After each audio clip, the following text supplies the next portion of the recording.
Good morning, students. Today we will discuss about multilingualism. Multilingualism means Hindi में इसको हम कहते हैं बहुभाषावाद. Multi means multi का क्या मीनिंग है? Many. और लिंग्वलिज्म आपको पता है भाषाएं, है ना, भाषावाद. और हिंदी में मैनी को क्या बोलते हैं? बहु. तो बहुभाषावाद हिंदी में मल्टीलिंगुअलिज्म को बोलते हैं बहुभाषावाद.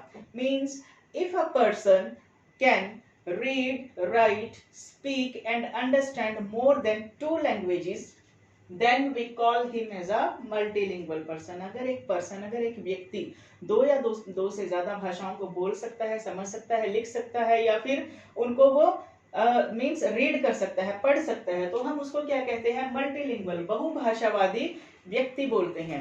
और टीचिंग के प्रोफेशन में मींस टीचिंग लर्निंग की जो प्रोसेस है उसमें मल्टीलिंगुअलिज्म की बहुत ज्यादा इंपॉर्टेंस है. अगर एक टीचर की बात करें हम तो टीचर जो है वो मल्टीलिंगुअलिज्म को, बहुभाषावाद को एज अ रिसोर्स और एज अ स्ट्रेटेजी दोनों तरीके से यूज कर सकता है. मींस एक संसाधन की तरह भी यूज कर सकता है और एक व्यूह रचना की तरह भी, एक कार्य नीति की तरह भी उसको यूज कर सकता है ताकि वो इफेक्टिवली अपने स्टूडेंट्स को टीच कर पाए. अब एक क्लास की अगर हम बात करें तो एक क्लास में जो डिफरेंट बैकग्राउंड से स्टूडेंट्स आते हैं, किसी का कुछ कल्चर है, किसी की नेटिव लैंग्वेज कुछ है.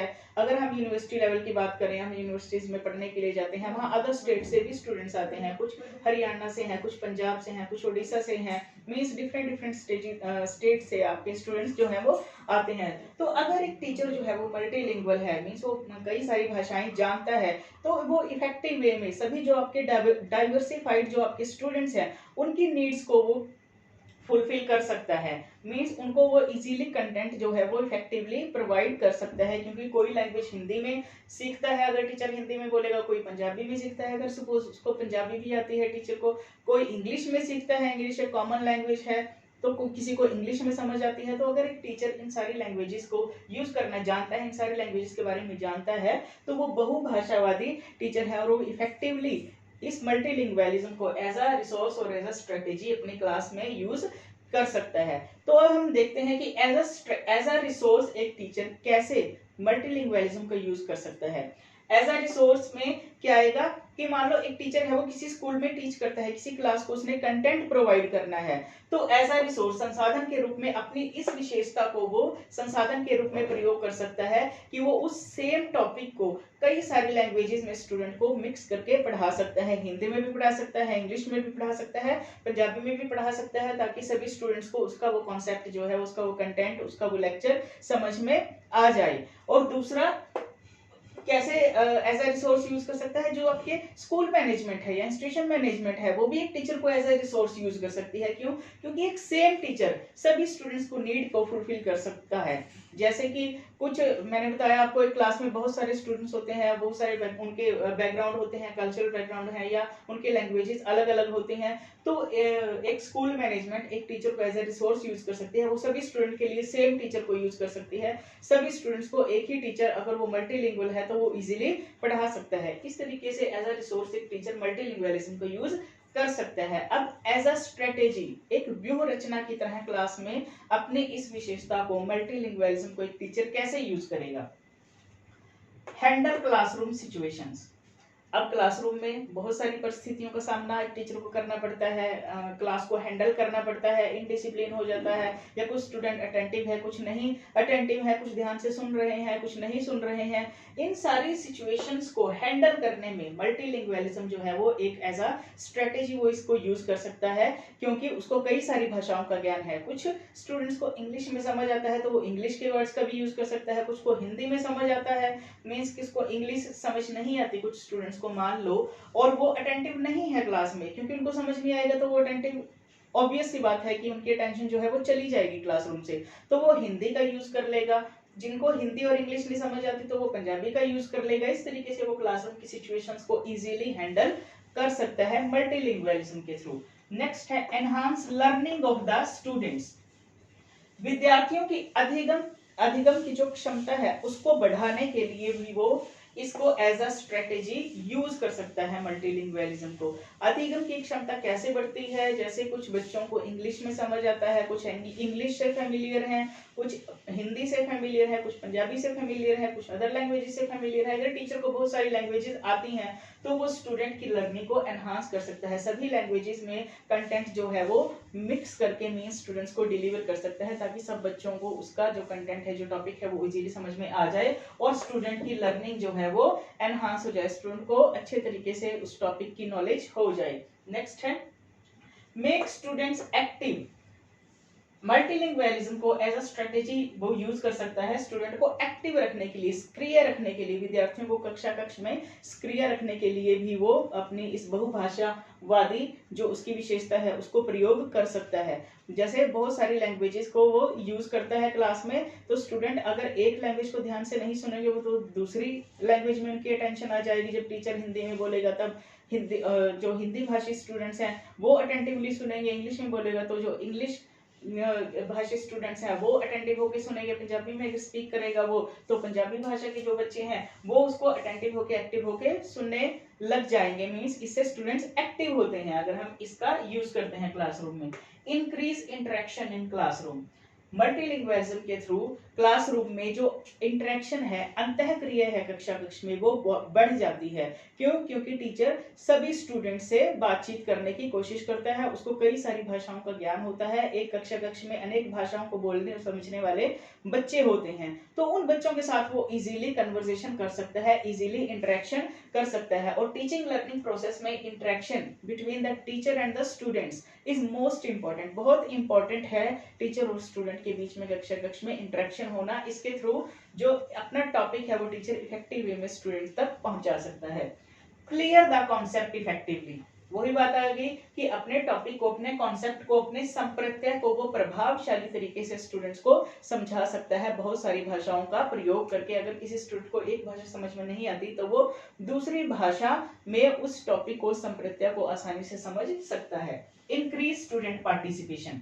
स्टूडेंट्स की जो पार्टिसिपेशन है, स्टूडेंट्स की जो भागीदारी है, जो सहभागिता है कक्षा कक्ष में, जो जो भी एक्टिविटीज होती हैं उनमें स्टूडेंट्स की पार्टिसिपेशन बहुत ज्यादा इंपॉर्टेंट है। अगर स्टूडेंट पार्टिसिपेट करेंगे इट मींस कि वो अटेंटिव है, वो एक्टिव है क्लासरूम में। अगर वो पार्टिसिपेट नहीं करेंगे इट मींस वो पैसिव है, क्लास में पैसिव लिसनर्स बन के सुन रहे हैं, हमारी बात पे इतना ध्यान नहीं दे रहे। तो एक्टिव पार्टिसिपेशन हम मल्टीलिंगुअलिज्म के थ्रू स्टूडेंट्स की क्लासरूम में करवा सकते हैं, जिससे कि स्टूडेंट अटेंटिव रहते हैं और एक्टिव रहते हैं और इफेक्टिव वे में अपनी जो लर्निंग है वो कर सकते हैं। इस तरीके से एक टीचर एज अ रिसोर्स और एज अ स्ट्रेटेजी मल्टीलिंगुअलिज्म को यूज कर सकता है। अब बहुत सारे ऐसे स्टूडेंट्स भी होते हैं जो कि मल्टीलिंगुअल होते हैं, जिन्हें कि एक से ज्यादा या दो से ज्यादा भाषाओं का ज्ञान होता है। वो भी मल्टीलिंगुअलिज्म को एज अ रिसोर्स और एज अ स्ट्रेटेजी यूज कर सकते हैं अपनी लर्निंग को एनहांस करने के लिए, अपनी अधिगम की क्षमता को बढ़ाने के लिए। अब देख लेते हैं कि for students multilingualism means students के लिए मल्टीलिंगुअलिज्म किस तरीके से एक रिसोर्स है और किस तरीके से वो इसको एज अ स्ट्रेटेजी यूज कर सकते हैं। For students as a resource, एक संसाधन के रूप में एक बच्चा, एक स्टूडेंट बहुभाषावाद को या बहुभाषिता को किस प्रकार प्रयोग कर सकता है। Easily understand concepts. अगर एक स्टूडेंट को बहुत सारी कई सारी भाषाओं का ज्ञान है तो वो कोई भी कॉन्सेप्ट है जो क्लासरूम में एक टीचर टीच करता है, किसी भी लैंग्वेज में टीच करे, इंग्लिश में करे, हिंदी में करे, पंजाबी में करे या किसी अदर लैंग्वेज में टीच करे और स्टूडेंट को भी उस लैंग्वेज की नॉलेज है, तो स्टूडेंट उस कॉन्सेप्ट को इजीली समझ लेता है, आसानी से उस संप्रत्यय को वो समझ लेता है। नेक्स्ट है इंक्रीज थिंकिंग पावर। मल्टीलिंगुअलिज्म के थ्रू स्टूडेंट्स की जो थिंकिंग पावर है, जो उसकी चिंतन करने की शक्ति है वो बढ़ जाती है, क्योंकि एक बच्चा जो बहुत सारी भाषाओं को जानता है वो अनेक भाषाओं में सेम चीज के बारे में सोच सकता है। तो इससे उसकी थिंकिंग पावर जो है वो इंक्रीज होती है, चिंतन शक्ति बढ़ती है। Promotes divergent thinking. मल्टीलिंगुअलिज्म जो है वो स्टूडेंट्स की जो डाइवर्जेंट थिंकिंग है उसको भी प्रमोट करता है, उसको इंक्रीज करता है। डाइवर्जेंट थिंकिंग मींस अभिसारी चिंतन, मींस एक मान लो कोई एक प्रॉब्लम है, स्टूडेंट उस सेम प्रॉब्लम के बारे में अलग अलग उसके सॉल्यूशंस जो है वो सोच सकता है, एक सेम चीज के बारे में अलग अलग तरीके से सोच सकता है, नए नए विचारों उसके मन में उस सेम चीज के बारे में, उस सेम कॉन्सेप्ट के बारे में आते हैं। इससे उसकी क्रिएटिव थिंकिंग जो है वो भी डेवलप होती है। तो इस तरीके से एज अ रिसोर्स एक बच्चा, एक स्टूडेंट, एक लर्नर मल्टीलिंगुअलिज्म को यूज कर सकता है कॉन्सेप्ट को अंडरस्टैंड करने में, अपनी थिंकिंग एबिलिटी को बढ़ाने में, सोचने की शक्ति को समृद्ध करने में, और अपने जो डाइवर्जेंट थिंकिंग है, उसकी जो क्रिएटिव थिंकिंग है उसको इंक्रीज करने के लिए एक संसाधन के रूप में वो इसका प्रयोग कर सकता है। अब एज अ स्ट्रेटेजी, एक व्यूह रचना के रूप में किस प्रकार वो बहुभाषावाद का प्रयोग करेगा, मींस मल्टीलिंगुअलिज्म को एज अ स्ट्रेटेजी वो कैसे यूज करेगा। Easily analyze and read the questions in the exams। अब एग्जाम्स में वो इसको एज अ स्ट्रेटेजी यूज कर सकता है। आपने देखा है क्वेश्चन पेपर आपके हिंदी मीडियम, अगर हम नॉर्थ इंडिया की बात करें, हिंदी मीडियम में भी आता है, इंग्लिश मीडियम में भी आता है। तो अगर मान लो एक स्टूडेंट को दोनों लैंग्वेजेस आती हैं और उसको कोई क्वेश्चन मान लो हिंदी में समझ में नहीं आया, तो वो उसको इंग्लिश में समझ सकता है और फिर समझ के उसका एक रेलिवेंट रिस्पॉन्स वो कर सकता है। और अगर उसको इंग्लिश में समझ नहीं आता तो वो हिंदी में समझ सकता है। या फिर अगर आपने रेलवे का कभी एग्जाम दिया है तो रेलवे का एग्जाम्स जो है वो 15 या 16 लैंग्वेजेस में आता है, मींस 15 to 16 लैंग्वेजेस में रेलवे का एग्जाम जो वो आता है। और अगर एक स्टूडेंट को 2 या 2 से ज्यादा भाषाएं आती हैं तो कोई क्वेश्चन अगर आया क्वेश्चन पेपर में, उसको वो एक लैंग्वेज में अगर समझ में नहीं आया तो वो दूसरी लैंग्वेज में इसको पढ़ के समझ सकता है, दूसरे में नहीं आया तो वो तीसरी लैंग्वेज में इसको पढ़ के समझ सकता है। मींस वो क्वेश्चंस को एनालाइज कर सकता है, रीड कर सकता है, एनालाइज करके, रीड करके, अंडरस्टैंड करके वो एक रेलेवेंट रिस्पॉन्स, सही उत्तर उस प्रश्न का दे सकता है। नेक्स्ट है give relevant response of questions.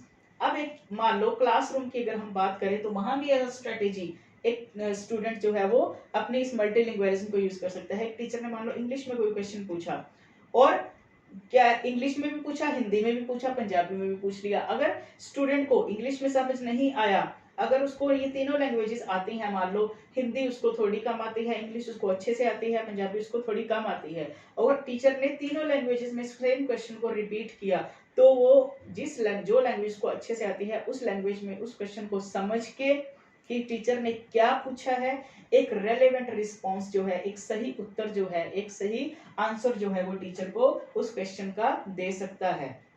कि इस तरीके से एक स्टूडेंट मल्टीलिंगुअलिज्म को एज अ रिसोर्स और एज अ स्ट्रेटेजी यूज कर सकता है और अपनी लर्निंग को इफेक्टिव बना सकता है। और टीचर भी मल्टीलिंगुअलिज्म को एज अ रिसोर्स और स्ट्रेटेजी यूज करके अपनी टीचिंग को इफेक्टिव बना सकता है। तो ये था मल्टीलिंगुअलिज्म का कॉन्सेप्ट कि किस प्रकार, किस तरीके से एक स्टूडेंट और टीचर इसको एज अ रिसोर्स और स्ट्रेटेजी यूज कर सकते हैं। मल्टीलिंगुअलिज्म के जो एडवांटेज और डिसएडवांटेजेस हैं वो हम नेक्स्ट वीडियो में या नेक्स्ट क्लास में हम पढ़ेंगे। Thank you.